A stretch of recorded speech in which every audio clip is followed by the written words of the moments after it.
El tema que vamos a tratar hoy se titula La regla de oro. La Biblia nos habla de las reglas de oro, pero muchas veces hemos oído esa regla de oro en forma negativa. A veces nosotros pedimos justicia, pero para nuestros enemigos.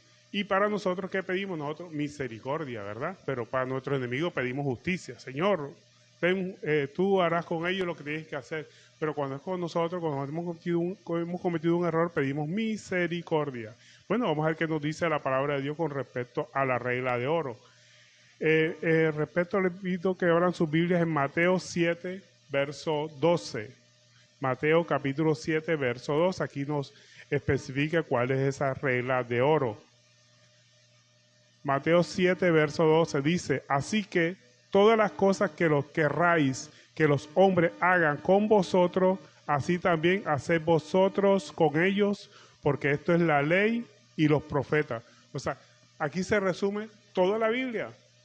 Lo que tú quieres que te hagan a ti, hazlo con otro. Eso es toda la esencia de la Biblia. Lo demás son explicaciones al respecto de la Biblia, pero en sí la Biblia se resume en eso. No hagas con otro, o sea, hacer con otro lo que tú quieres que hagan contigo. Esa es la regla de oro. Pero también esa afirmación la podemos ver en forma negativa, es no hacer nada contra el prójimo. Pero no hacer nada contra el prójimo es una contradicción a lo que quiere decir la bondad de Dios. ¿Por qué?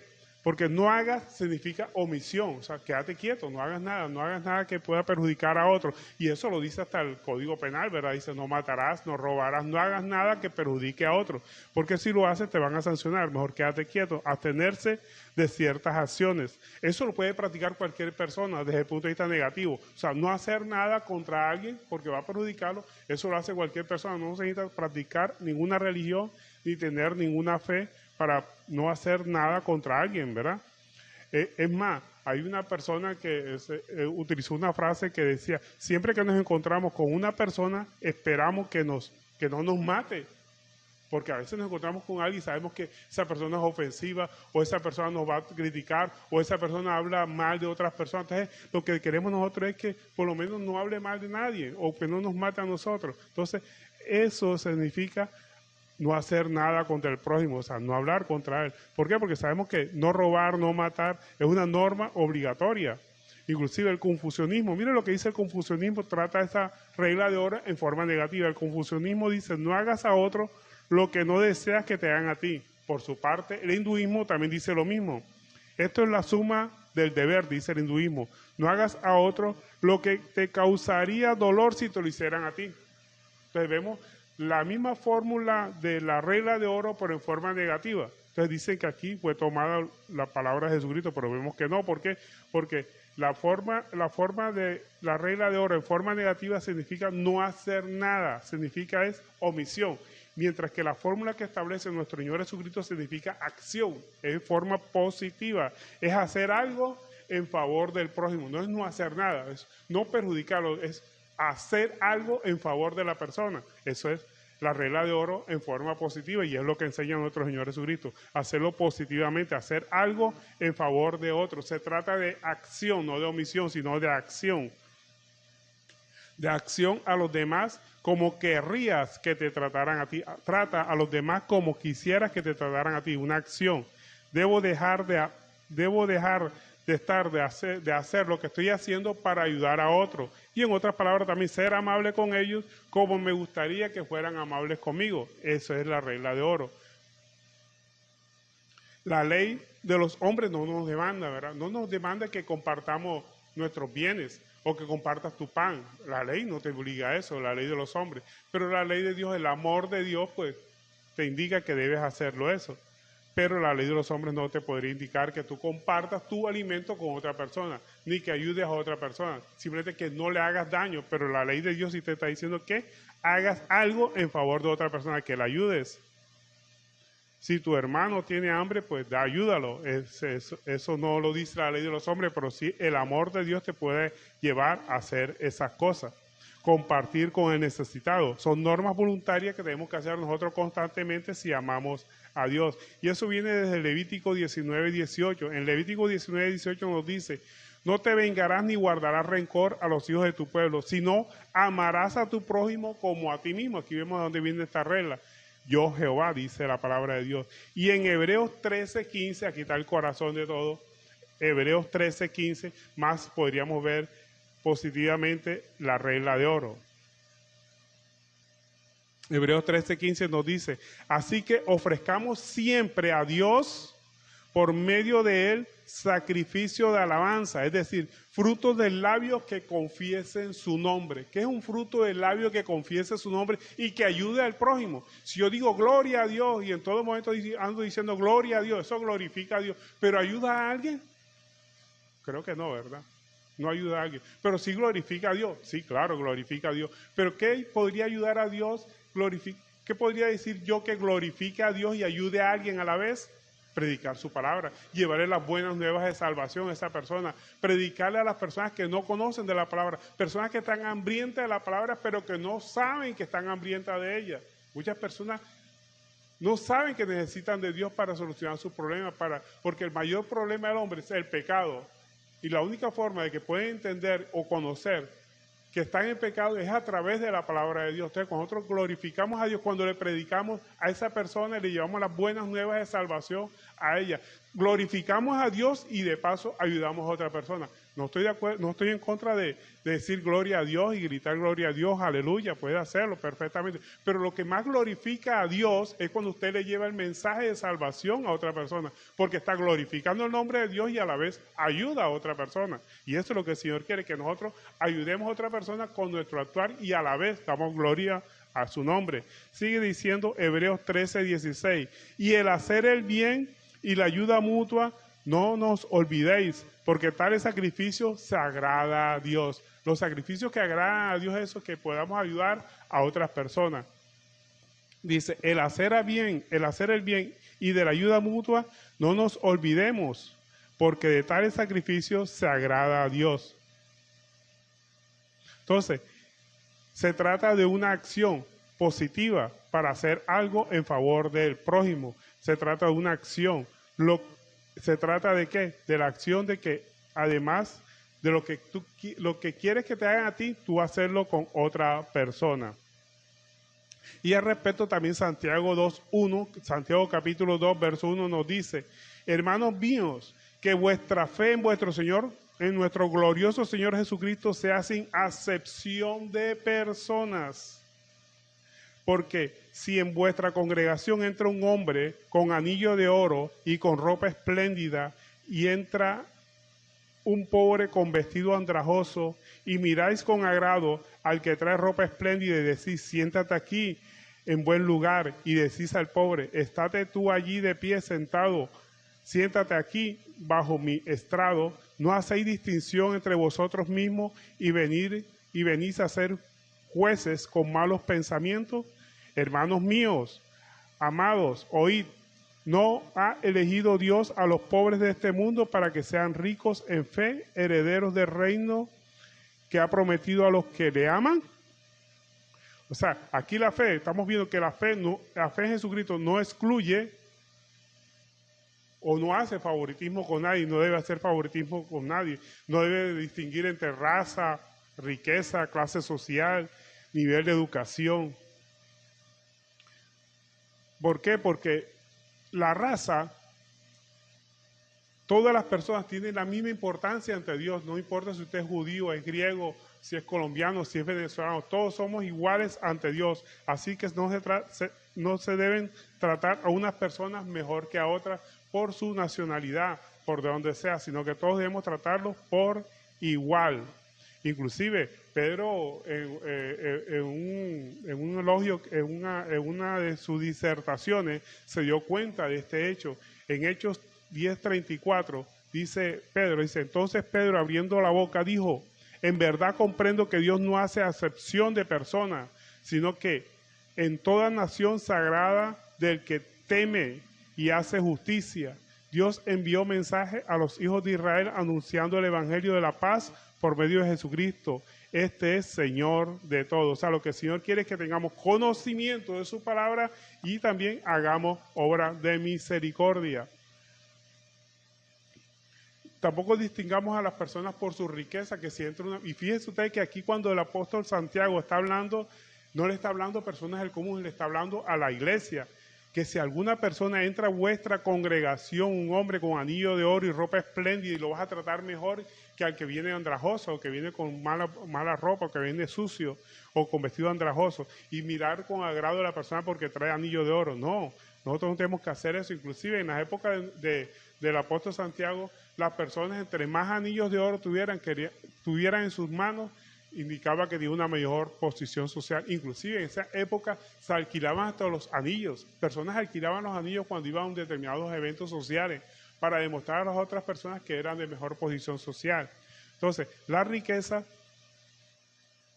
no debe ser un valor para nosotros medir el trato hacia otras personas ni para saber tratar a otras personas. Dios no promete riquezas ni recompensas terrenales, por eso debemos sufrir por Él. No busquemos a Dios por la riqueza que nos pueda dar o por el bien que nos pueda dar Él por buscarlo, sino que tenemos que sufrir por Él y renunciar a cualquier cosa que nosotros deseamos a fin de aspirar la vida eterna. Más bien Cristo nos pide estar dispuestos a sufrir por Él y también nos pide que renunciemos a cualquier cosa. ¿Por qué? Porque la riqueza es el mayor autoengaño que nosotros podemos tener. Es el autoengaño, creer que nuestra economía es el reflejo de nuestra relación con Dios, pensar que yo estoy mejor porque yo tengo carro, tengo casa y Dios me bendijo a mí. No, es la voluntad de Dios, es la misericordia del Señor que Él bendice a quien Él quiera bendecir. Y de pronto a la persona que puede estar con mucha énfasis o ahínco buscando de Dios, pueda que no tenga tantos bienes económicos, pero Dios lo mantiene así, ¿para qué? Para que lo busque. Porque ese es el mayor autoengaño, creer que nuestra economía es el reflejo de nuestra relación con Dios. Entre más obedezcamos a Dios, más voy yo a tener bienes. Entre más diezme, entre más ofrende, voy a tener yo más riqueza. Entre más pacte con el Señor, Dios me va a bendecir. No, ese es el mayor autoengaño. El autoengaño es creer que nuestra economía es el reflejo de obedecer o de infringir a Dios. Si estoy pobre es porque yo no ofrendo o no diezmo. A veces se predica esa clase de enseñanza, ¿verdad? De que usted está en esa condición porque no diezma, porque no ofrenda, porque le está robando a Dios. Nosotros no podemos robarle nunca a Dios si Dios es el dueño del oro y de la plata. A Él nunca le podríamos robar, Él distribuye. Nosotros somos unos simples administradores de lo que Dios nos pueda dar en este mundo. Por eso Mateo 13:22 dice, el que fue sembrado entre espinos, ese es aquel que oye la palabra, pero el afán de este siglo y el engaño de la riqueza, es que las riquezas engañan a las personas. Inclusive hay muchas personas que buscan la palabra de Dios para obtener riqueza. Dice, el engaño de la riqueza ahoga en la palabra y se hace infructuosa. Ese es el mayor engaño que puede tener la riqueza. Creer que entre más de yo dinero, Dios me va a bendecir. Y si soy pobre es porque yo no le doy nada a la iglesia o le estoy robando a Dios. Ese es el mayor engaño que nosotros podemos tener. Es el autoengaño que las personas pueden tener. Sabemos que siempre predomina la voluntad y la misericordia de Dios. Ahí es donde predomina. Dios distribuye la riqueza y Él sabrá cómo las hace. El trato de Dios con los humanos, lo esencial es su voluntad y su misericordia. Ahí es donde prima lo esencial en el trato de Dios con las personas. No basarnos en que si tengo más es porque soy bien visto por Dios o si tengo menos es porque estoy en pecado ante los ojos de Dios. No. Dios no lo mira por ese lado, ni tampoco por clase social. Solo piensa en lo que necesita y cómo hacerse rico. Ese es otro problema de muchas personas que buscan a Dios solamente es para que les satisfaga sus necesidades físicas, no sus necesidades espirituales, y buscan la forma de hacerse rico a través de la palabra, o por lo menos para que lo mantenga o lo mantenga la iglesia. Ese es otro problema. Por eso Santiago 2:5 nos dice, hermanos míos, amados, oíd, ¿no ha elegido Dios a los pobres de este mundo para que sean ricos en fe, herederos del reino que se ha prometido a los que le aman? Los pobres que son despreciados por muchos son los que carecen, los pobres de este mundo se los podríamos mirar desde dos puntos de vista, los que carecen realmente de dinero que son despreciados, ¿verdad? Y los que por cuyos valores, aunque tengan dinero, son despreciados, ¿verdad? En nuestra sociedad opulenta. Los pobres que carecen de dinero por factores que inciden en la salvación, por lo menos podrían ser en un pobre que el desamparo ayuda a un pobre a que busque más de Dios, a que esté más agarrado de Dios, a que tenga con más esperanza buscando las promesas del Señor. Son factores que inciden en su salvación, en un pobre, ¿verdad? El sentirse desamparado. Por eso el Salmo 34:4 nos dice: busqué a Jehová y él me oyó y me libró de todos mis temores. Los que miraron a él fueron alumbrados y sus rostros no fueron avergonzados. Este pobre clamó y le oyó Jehová y lo libró de todas sus angustias. Y el ángel de Jehová acampa alrededor de los que le temen y los defiende. Entonces, el desamparo puede facilitar a una persona el buscar más de Dios, pero también a la vez puede ser un obstáculo el ser pobre. ¿Por qué? Porque a muchas personas por el hecho de ser pobre les viene la amargura, el resentimiento, porque la amargura sabemos que es un sentimiento prolongado de frustración y le causa resentimiento por esa aflicción o disgusto en el estado en que se encuentra. Entonces, el pobre debe tener en cuenta que ese desamparo lo puede ayudar a buscar más de Dios, pero también puede ser un obstáculo la amargura. Por eso tenemos que quitar de nosotros siempre la amargura. La amargura nos lleva a la perdición. Por eso Hebreos 12:15 nos dice: mirad más bien, no sean que alguno deje de alcanzar la gracia de Dios, que brotando alguna raíz de amargura os estorbe por ella, muchos sean contaminados. Entonces, tenemos que darle gracias a Dios siempre en la situación que estemos. Si estamos en opulencia, gloria a Dios. Y si estamos en necesidad económica, darle gracias a Dios. Por eso el apóstol Pablo decía: en Cristo somos más que vencedores. Y el apóstol Pablo lo mismo lo decía, ¿verdad? Que él podía soportar aflicciones, podía soportar penuria, podía soportar escasez, y también podía soportar tener abundancia. Todo lo puedo en Cristo que me fortalece, y ese es el fundamento de todo lo puedo en Cristo que me fundamento, que no importa si tengo mucho o tengo poco, siempre me mantengo en equidad, en esa búsqueda permanente de Dios, con la mirada puesta en Cristo, porque sin Él nada podemos hacer. Pero también, además de los pobres, de los que carecen de dinero, que la sociedad muchas veces los aparta, hay aquellos que muchas veces no tienen necesidad de nada, o sea, que tienen opulencia, pero nuestra sociedad opulenta, que tiene una característica de lo que realmente significa ser rico, los aparta, como aquellos que están buscando de Dios y tienen opulencia, pero están apartados los bienes, de las necesidades de los bienes terrenales, también los miran, los apartan. Pero eso no quiere decir que los ricos sean despreciados por Dios, no. Pero los ricos sí serán apartados por Dios si son orgullosos. O sea, si ponen toda su mirada en los bienes, eso es una gran barrera para obtener la salvación. Si creer que porque yo tengo todos los bienes soy bendecido por Dios y no necesito de más nada, es más, no busca ni siquiera de Dios, con lo que tiene es suficiente, pues esa es una gran barrera para obtener la salvación. Tenemos que ejercer la fe siempre en Jesús, no en los bienes que yo tenga. No catalogar la fe en Jesús porque yo tengo bastante bienes, ni mucho menos, o no tener casi fe en Jesús porque estoy en la pobreza. ¿Qué significa ejercer fe en Jesús? Eso es algo que tenemos que definir muy bien. ¿Por qué significa tener fe en Jesús? Ahora, tener fe en Jesús significa saber por qué Cristo murió por nuestros pecados. ¿Y por qué Cristo murió por nuestros pecados? ¿Por qué tenía Cristo que morir por nuestros pecados? Simplemente Dios ha podido decir, algunos dirán, ¿verdad? Algunos dirán, Dios simplemente ha podido decir que podría perdonar o cambiar nuestra naturaleza pecaminosa bastaba con una orden suya, basta ya, y convertir a las personas que eran pecadoras y convertirlas en personas buenas. Otros dirán, Cristo no tuvo necesidad de ir a la cruz, porque si nosotros pedimos perdón, Dios nos perdona, Dios es un Dios perdonador. Entonces, ¿por qué Cristo tuvo que ir a la cruz del Calvario? Sería una gran pregunta que nos podríamos hacer, ¿verdad?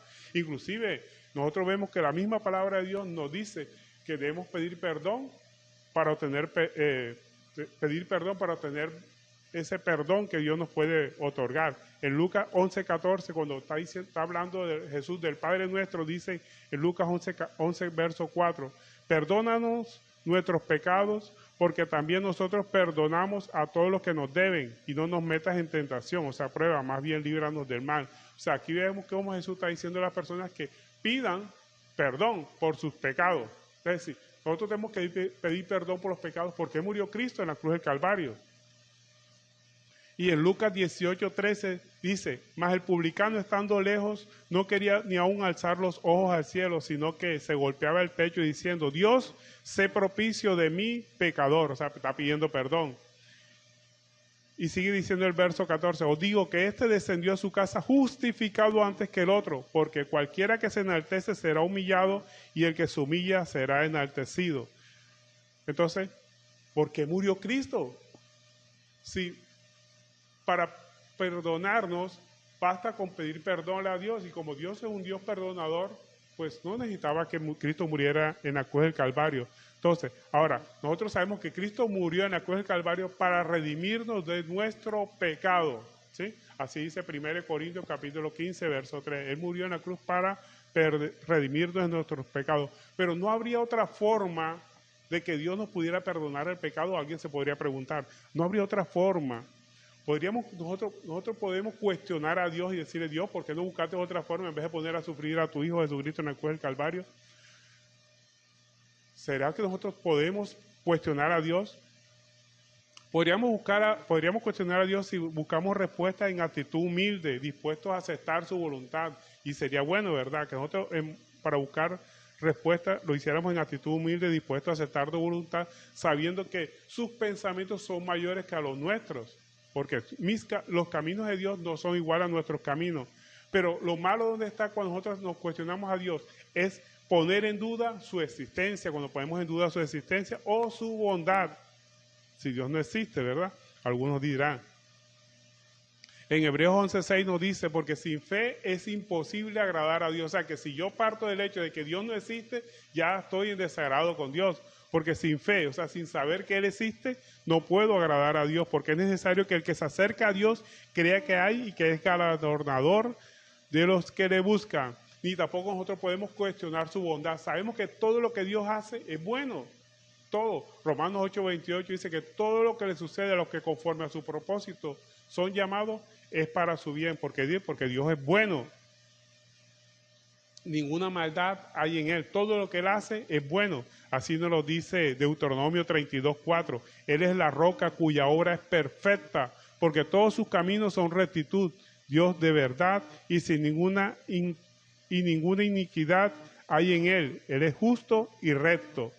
Entonces, podemos cuestionar a Dios, sí, pero nos cuestionamos en una forma humilde y dispuesto siempre a aceptar su voluntad, no cuestionando su existencia ni su bondad.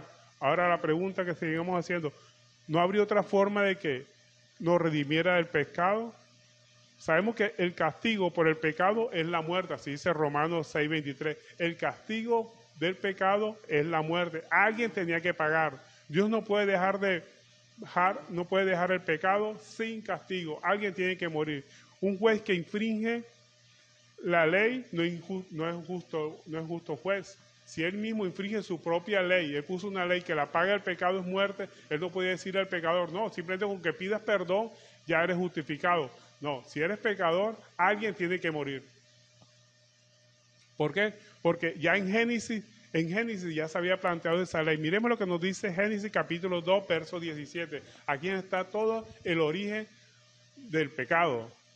Génesis 2:17, cuando le dijo a Adán, cuando Dios le dijo a Adán, mas del árbol de la ciencia del bien y el mal no comerás, porque el día que de él comieres, morirás. Y Adán comió, pero murió, siguió viviendo, sí, claro, pero muriendo, morirás, fue lo que le quiso decir el Señor.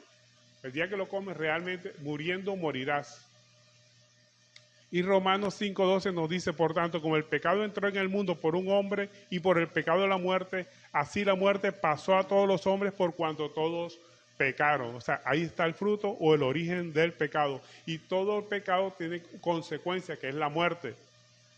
Alguien tiene que pagar con su vida por el pecado. Si nosotros no hacemos nada, o sea, no buscamos de Dios, tenemos que enfrentar a Dios en esta vida, aquí mismo, porque esa persona anda con la ira de Dios encima de él cuando la persona no busca de Dios, anda en inquietud, no anda tranquilo, no anda en paz. Por eso Proverbios 28:1 nos dice, huye el impío sin que nadie lo persiga, mas el justo está confiado como un león.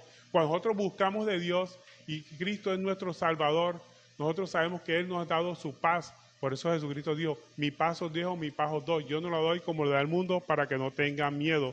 pero también esas personas que no han buscado a Dios van a enfrentar el castigo eterno. En Mateo 25:41 dirá entonces también aquel día los de la izquierda, apartados de mí, malditos, al fuego eterno preparado para el diablo y sus ángeles. Entonces vemos aquí cómo nosotros, si nosotros enfrentamos el pecado, nosotros solos vamos a enfrentar ¿qué? El castigo eterno. Por eso Jesús fue el cordero inmolado, el que Dios había hecho en su presencia, el conocimiento en su presencia, el conocimiento de las cosas futuras. Dios ya había planeado que Jesús fuera el cordero inmolado. No fue que Dios se inventó un plan. No, como el hombre pecó, yo ahora voy a poner a Jesús para que vaya a cumplir el sacrificio por el pecado. No, ya era un plan que ya tenía elaborado previamente Jesús. Miremos lo que nos dice 1 Pedro 1:18. Aquí nos habla de la presencia o el conocimiento de Dios, de que Jesús iba a suplir o a pagar nuestros pecados. 1 Pedro 1:18 nos dice, sabiendo que fuiste rescatado de vuestra vana manera de vivir, la cual recibiste de vuestros padres, no con cosas corruptibles como oro o plata, sino con la sangre preciosa de Cristo, como un cordero sin mancha y sin contaminación. Mira aquí viene lo bueno, donde dice, ya destinado desde antes de la fundación del mundo, desde antes de la fundación del mundo, es decir, desde antes de que fuera Adán, ya Jesús estaba predestinado para eso. Dice, ya destinado desde antes de la fundación del mundo para manifestación de los postreros tiempos por amor de vosotros. Por el poder de Dios lo subió, ¿verdad? Porque él tuvo que bajar al pagar con su vida y su alma fue al infierno, como le correspondía por pagar por nuestros pecados. Ya estaba pronosticado de que él iba a bajar al infierno, pero él no iba a permanecer su alma en el Seol, así como dice el Salmo 16:10, porque no dejarás mi alma en el Seol, ni permitirás que tu santo vea corrupción. Y Efesios 4:10 nos dice, el que descendió es el mismo que también subió por encima de todos los cielos para llenarlo todo. O sea, que hay dos formas de redimir el pecado, nada más dos formas. El plan del hombre, ¿cuál es el plan del hombre para redimir el pecado? Haciendo buenas obras. Es que yo hago buena obra y por eso yo no soy pecador, Dios me va a perdonar a mí porque es que yo alimento a mis padres, soy buen hijo, soy buen trabajador, yo por consiguiente hago buenas obras y esas buenas obras pues taparán las malas obras que hice. No, el pecado nos hace impuros, así no podemos acercarnos a Dios. Es más, Dios ve todas esas buenas obras como trapo de inmundicia.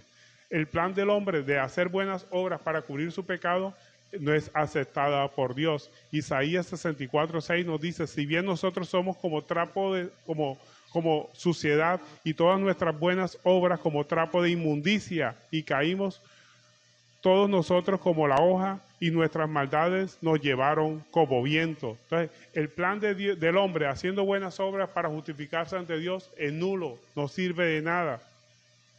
¿Por qué? Porque el pecado nos hace impuros y así no podemos acercarnos a Dios. ¿Y cuál fue el plan de Dios para redimirnos del pecado? Él tuvo dos planes. Un plan primero temporal o inicial, que fue a través de la sangre de los machos cabríos para redimir nuestros pecados. En Levítico 16:15 comenzó con ese plan, ¿verdad? Por eso era un plan temporal. En Levítico 16:15 nos dice, después degollará el macho cabrío en expiación por el pecado. Fíjese usted, el macho cabrío en expiación por el pecado del pueblo, y llevará la sangre detrás del velo adentro, y hará de la sangre como hizo con la sangre del becerro, y la esparcirá sobre el propiciatorio delante del propiciatorio. Así purificará el santuario a causa de las impurezas de los hijos de Israel, de sus rebeliones y de todos sus pecados. De la misma manera hará también tabernáculo de reunión, el cual reside entre ellos en medio de las impurezas. Pero este sacrificio por el pecado era temporal.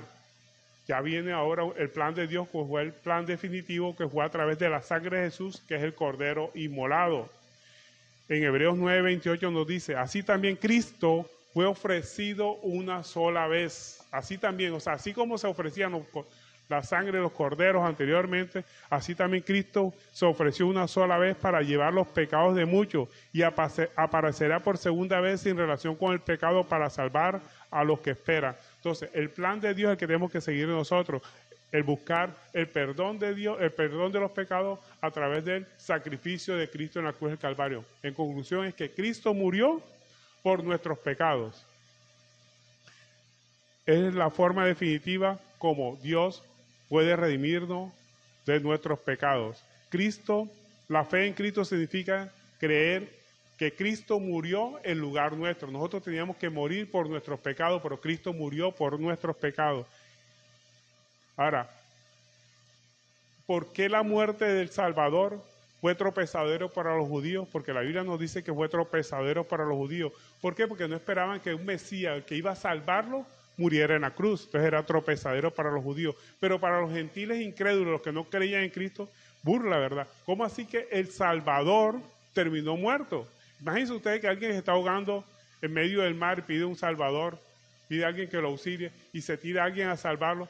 Salvan a la persona que está ahogando, pero el Salvador se muere, se ahoga. Eso es como parecido como alguien que está en la cárcel y llama a un abogado para que lo saque de la cárcel y sale en libertad, pero el abogado sale preso, termina preso. ¿Sí? ¿Cómo así que el Salvador muere? Entonces eso es locura para los gentiles incrédulos y tropezadero para los judíos, y todavía es tropezadero para los judíos que no aceptan a Cristo como el Salvador. Por eso la Biblia nos dice que Jesucristo es tropezadero para los judíos y locura para los gentiles que no han aceptado o no aceptan a Cristo como su Salvador. Pero también Cristo fue sepultado. ¿Qué significa fue sepultado? Hubo una separación definitiva entre su vida terrenal con su vida espiritual, y que la muerte es una realidad. Por eso Jesucristo fue sepultado. Pero también sabemos que por fe Cristo resucitó, y resucitó significa una nueva creación, la salvación, una nueva vida, y esa es la que vamos a tener nosotros, resucitar a una nueva vida aquí en la tierra, y a resucitar con Cristo Jesús cuando Él venga. Por eso 1 Corintios 15:3 nos dice, porque primeramente os he enseñado lo que asimismo recibí, que Cristo murió por nuestros pecados. Cristo murió, fue el Cordero sin mancha y Cordero inmolado. El único sacrificio que Dios acepta por nuestros pecados no son nuestras buenas obras, sino el sacrificio de Cristo. Siempre que nosotros nos sintamos pecadores, recurramos a la sangre de Cristo, pedimos el sacrificio de Cristo en la cruz del Calvario. No tenemos necesidad de pedir perdón, sino aceptar el sacrificio de Cristo en la cruz del Calvario. Ya no tenemos que hacer como hizo la persona esta que se golpeaba, el publicano que se golpeaba el pecho y decir, sé propicio por mí, pecador. O sea, reconocer que somos pecadores es un paso, pero no es nuestra condición, porque ahora miramos la cruz. Cristo murió por nuestros pecados. Sabemos que Él murió por nuestros pecados, y si Él murió por nuestros pecados, ya sabemos que nuestros pecados están perdonados. ¿Cuáles pecados? ¿Los presentes, los pasados, los futuros? Todos, tanto los pasados, los presentes, como los futuros, ya están perdonados por Cristo en la cruz del Calvario. Amén.